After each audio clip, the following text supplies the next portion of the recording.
Picture this. It's a random Tuesday night.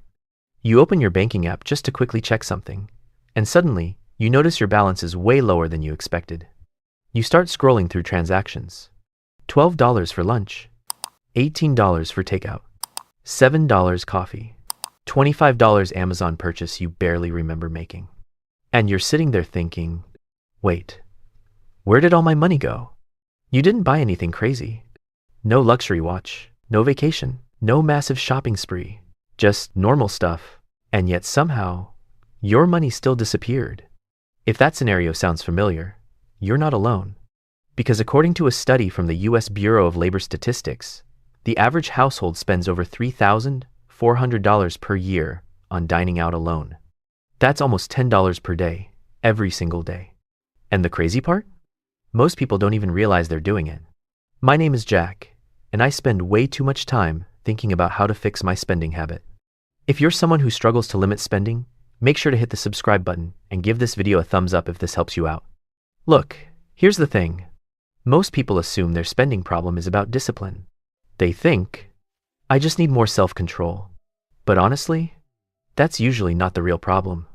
Because the way our bank accounts are set up makes it almost impossible to control spending. And once I realized that, everything changed. The problem with one bank account. Let me explain. Most people use one main bank account for everything. Your paycheck goes in. Your rent comes out. Your groceries come out. Your random online purchases come out. Everything flows through the same place. And psychologically, that creates a huge problem. Because your brain sees one number. Let's say you check your balance and see $2,000. Your brain thinks, nice, I've got $2,000. But here's what your brain doesn't automatically calculate. Rent, $1,200. Utilities, $200. Groceries, $300. Transportation, $150. That's already $1,850 committed, which means your actual spending money is $150. But when you see $2,000, it feels like you have way more. And this is where things start going wrong. The psychology behind overspending. Here's what most people don't realize. Humans are terrible at mental accounting. Behavioral economists, like Richard Thaler, who won the Nobel Prize for his work in this area, found that people struggle to separate money mentally. If all your money sits in one pool, your brain treats it like one giant pile of spending money, which leads to what psychologists call frictionless spending. It's too easy. Tap your card, tap your phone, click buy now. Done. No resistance. And when spending becomes frictionless, your brain stops evaluating purchases carefully. The system that changed everything. So I started experimenting with something extremely simple. I call it the two-account system. And honestly, it completely changed how I handle money. Not because it required discipline, but because it removed the temptation in the first place. Step 1. The bills account. The first account is your bills account. This account has one job. Pay your fixed expenses. Things like rent or mortgage, utilities, insurance, phone bill, internet, subscriptions, basically anything that shows up every month. When your paycheck arrives, the exact amount needed for these bills goes into this account. And here's the important part. You do not use this account for spending. No debit card. No impulse purchases. Just bills. That's it. Step 2. The spending account. The second account is your spending account. This is your guilt-free money. Groceries, eating out, entertainment, shopping, coffee, everything flexible comes from here. And because this account has a clear limit, something powerful happens psychologically. You stop guessing. You know exactly how much you can spend. Let's run some numbers. Let's say you earn $3,000 per month. Your fixed bills look like this. Rent, $1,200. Utilities, $200.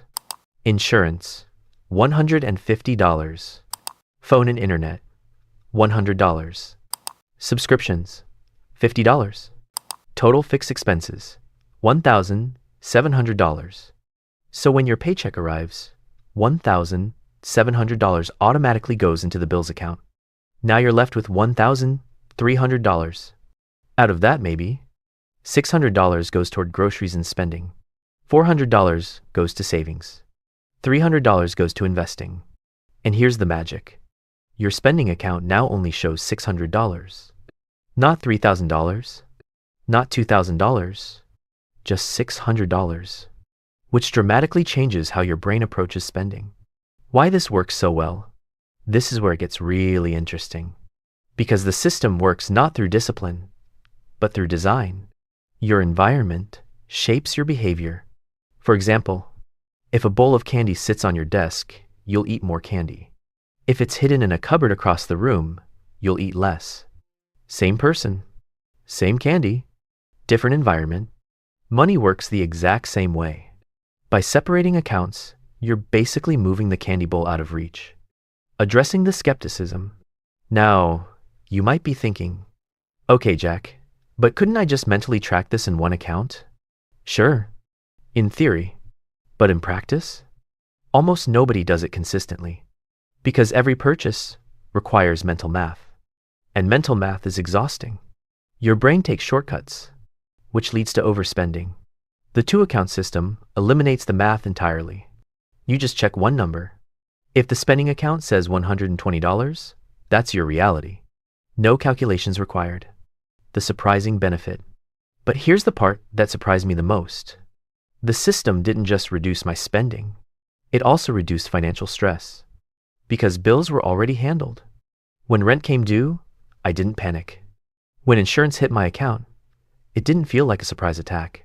The money was already sitting there, waiting, which gave me something most people rarely feel with money. Control.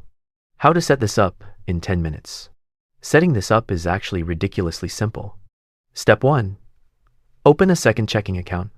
Most banks let you do this in minutes. Step 2. Rename the accounts.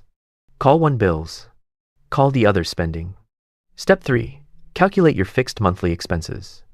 Step 4. Set up an automatic transfer every payday. Bills money to bills account. Everything else to spending account. And that's it. No complicated budgeting apps.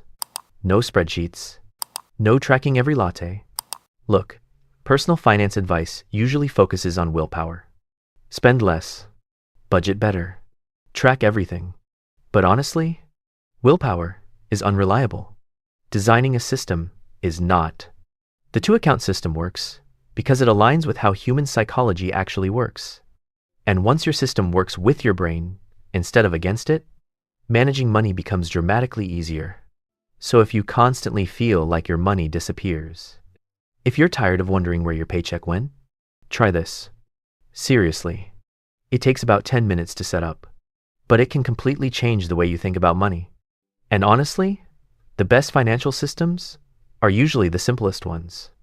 If this video helped you rethink how you manage your spending, hit the like button. It helps the channel a lot. And if you want more videos about investing, saving money, and building long-term wealth, make sure to subscribe. Because on this channel, we're not just trying to make more money. We're trying to make smarter decisions with the money we already have.